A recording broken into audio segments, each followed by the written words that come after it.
So the Shakur Stevenson and the Edwin De Los Santos fights just finished up. All I gotta say is thank God for the co-main event.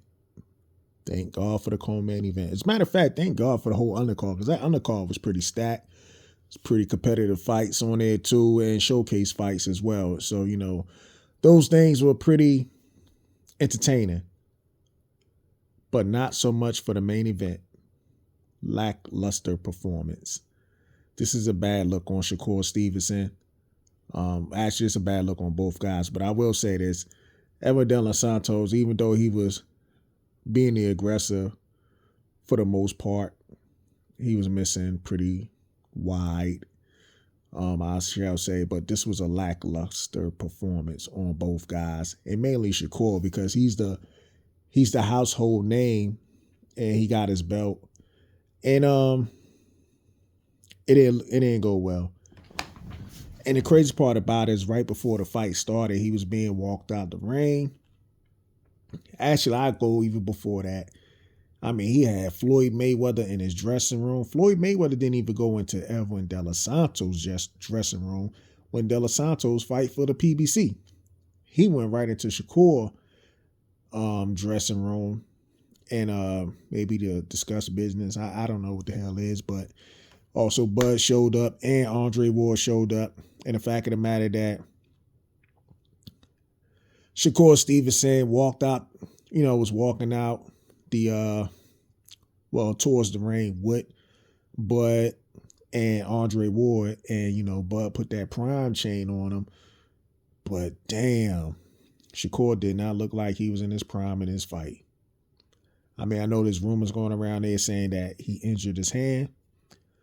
Whether that's true or not, I still expected a better performance, especially in terms, a lot of greats, when they have difficulties or some type of injuries or whatnot, they still find a way to make the fight a little bit more interesting. So, Floyd Mayweather used to have hand problems a lot.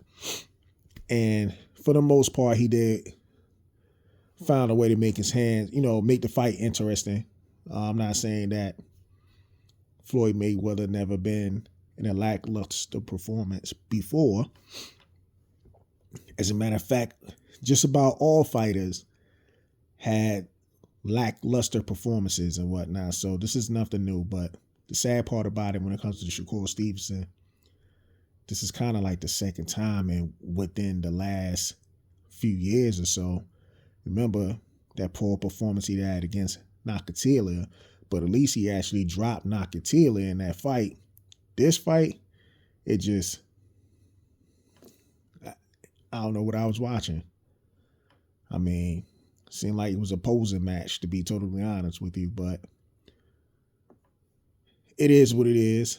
And because of that performance, of course, a lot of people gonna come out and jump all over Shakur Stevenson, and rightfully so, to be honest with you. I ain't going front. Rightfully so. But we knew like a lot of people was going to do this. So, of course, Devin Haney comes out and he tweeted, he should have offered the bum 10%, you know what I'm saying, looking bad, whatever. Of course, he going to talk his shit. But the one thing I say about Devin Haney, it wouldn't have made no difference if he was fighting tonight. He would have been doing the exact same shit. Probably thrown a little bit more jabs or whatever, and that's about it. Yeah, especially going against a power puncher like that with fast twitchies and everything else. And what surprises me is you got George Kambosos sitting out here taking a selfie of him sleeping while trying to watch the fight.